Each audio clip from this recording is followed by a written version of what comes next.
अरहंताणम नमो अरहंताणम नमो अरहंताणम।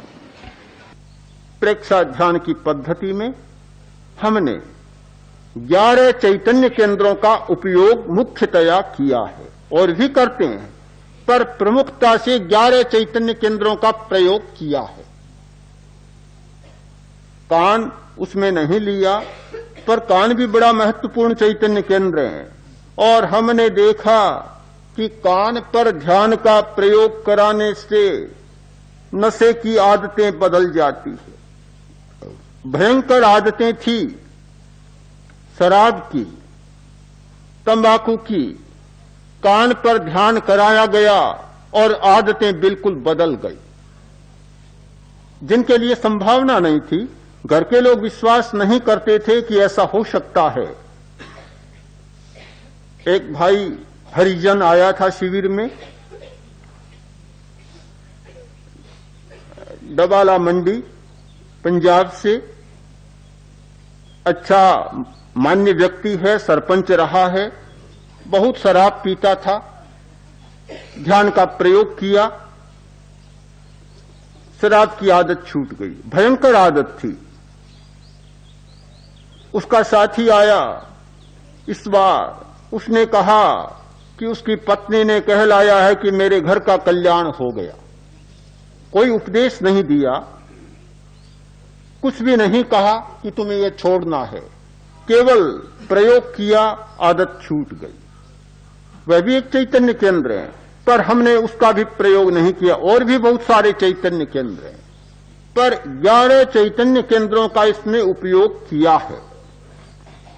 केवल कुछ एक चैतन्य केंद्रों के बारे में मैं बतलाना चाहता हूं कि जहां हमारी वृत्तियां जागती हैं और उन पर ध्यान करने से हमारी वृत्तियां बदल जाती है। हमारा एक चैतन्य केंद्र है ज्योति केंद्र, दूसरा दर्शन केंद्र, तीसरा विशुद्धि केंद्र, चौथा आनंद केंद्र और पांचवा तेजस केंद्र। केवल 5 चैतन्य केंद्रों के बारे में संक्षिप्त सी चर्चा करना चाहता हूं। क्रोध आता है, काम वासना जागती है, स्वार्थ की भावना जागती है, लालच जागता है, घृणा और ईर्ष्या की वृत्ति जागती है। ये सारी भावनाएं, ये सारी वृत्तियां हमारी नाभि के आसपास जागती है। हमारी चेतना जब जब नाभि के आसपास चक्कर लगाती है, उसकी परिक्रमा करती है, तो इस प्रकार की वृत्तियां जागती है। मेडिकल साइंस की भाषा में कहा जाता है एड्रिनल ग्लैंड। नाभि के आसपास 2 ग्रंथियां हैं एड्रिनल। वे ग्रंथियां सक्रिय होती हैं तो गुस्सा आता है, भय होता है। इन सारी वृत्तियों के लिए जिम्मेवार हैं वे 2 ग्रंथियां। वे ग्रंथियां हमारी सहायता भी करती है। सामने कोई विकट परिस्थिति आती है, आदमी के सामने ऐसी स्थिति आ गई कि कोई भैंस दौड़ी मारने के लिए आदमी में एकदम शक्ति आ जाती है, और कोई सामने ऐसी भयानक स्थिति आई, आदमी में बहुत ज्यादा तेजी आ जाती है। इसलिए आती है कि एड्रिनल ग्लैंड जितना एड्रिनेलिन छोड़ता है, उसका स्राव जितना तेज होता है, उतनी ही ताकत आदमी में आ जाती है। जब जब क्रोध जागता है, एड्रिनल ग्रंथि सक्रिय हो जाती है, उपवृक्क ग्रंथि सक्रिय हो जाती है, और उपवृक्क ग्रंथि की सक्रियता ही वे सारे काम कराती है। तो हमारी बहुत सारी वृत्तियां, जितने कसाय हैं, उन कसायों को प्रकट होने के लिए जिम्मेवार है ये उपवृक्क ग्रंथि। इस बात को ठीक से समझें कि स्रोत है भीतर में और प्रकट होने के स्थान है हमारे स्थूल शरीर में। एक सूक्ष्म शरीर, तेजस शरीर, और एक सूक्ष्मतम शरीर कर्म शरीर, और ये हमारा स्थूल शरीर, औदारिक शरीर। इन तीन शरीरों की एक श्रृंखला जुड़ी हुई है। कर्म शरीर में वे सारे संस्कार होते हैं। वे संस्कार तेजस शरीर में आते हैं। लेश्या के माध्यम से वे फिर प्रकट होते हैं हमारे स्थूल शरीर में। भीतर से प्रवाह चला सूक्ष्मतम शरीर का, और वह सूक्ष्म शरीर में तेजस शरीर में आया, विद्युत शरीर में आया, और विद्युत शरीर के साथ जुड़कर वह फिर आगे सरका और उसका प्रवाह आया इस शरीर में। इस शरीर में प्रकट होने के लिए कोई स्थान चाहिए। उन सारी वृत्तियों को, मोहनीय कर्म की जितनी प्रकृतियां हैं, उन प्रकृतियों को, बहुत सारी प्रकृतियों को, कसाय की प्रकृतियों को प्रकट होने का स्थान है नाभि के आसपास।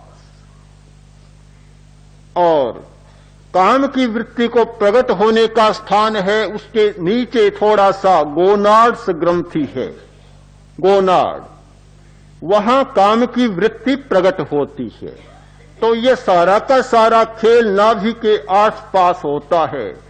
पेट में तो हम रोटी खाते हैं, अन्न पकता है, पाचन होता है, शक्ति बनती है।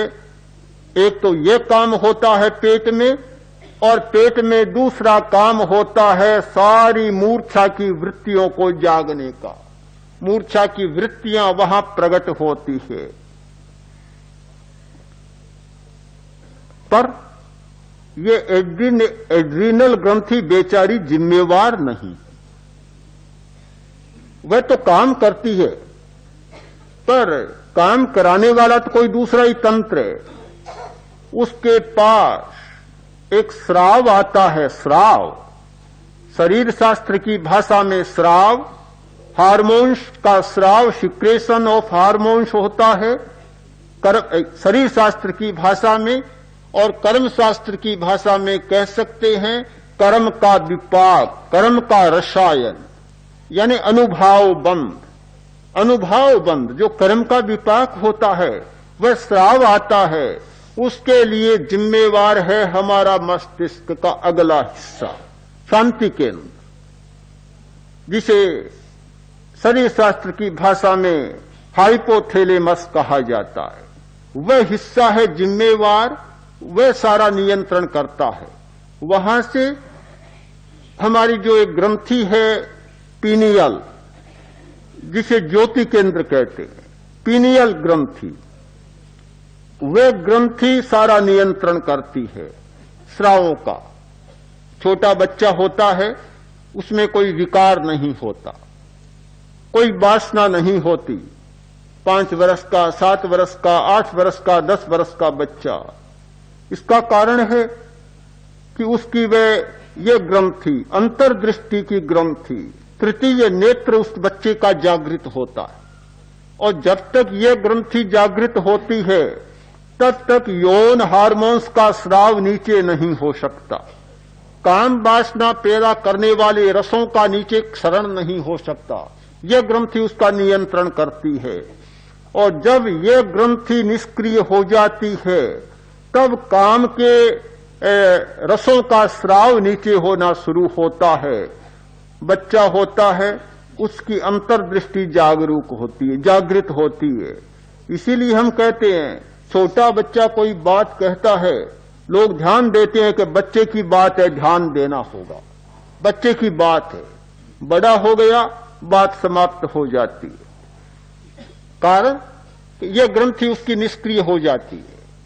10-12 वर्ष की अवस्था आती है और यह ग्रंथि निष्क्रिय होने लग जाती है। इसीलिए यदि छोटे बच्चे को प्रारंभ से ज्योति केंद्र के ध्यान का अभ्यास करा दिया जाए, तो उसका एक अलग प्रकार का व्यक्तित्व होगा।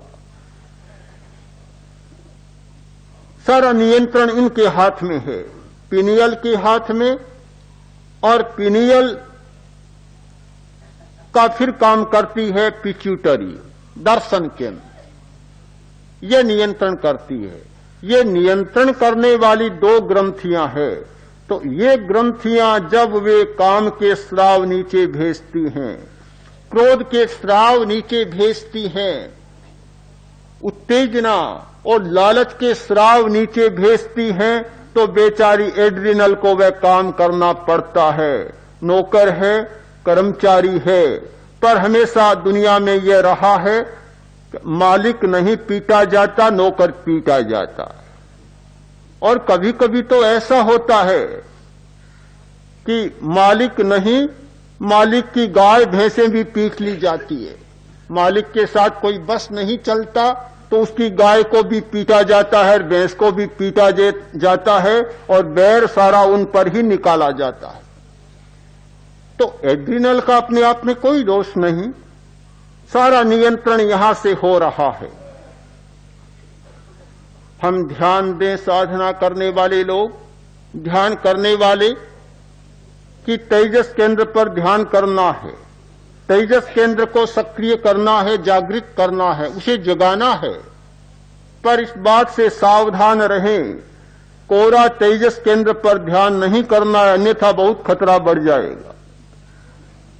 केवल तेजस केंद्र पर नाभि पर घंटा भर ध्यान कर लिया तो बहुत खतरा बढ़ जाएगा। वासना इतनी उत्तेजित हो सकती है, क्रोध इतना उत्तेजित हो सकता है कि संभालना मुश्किल हो जाएगा।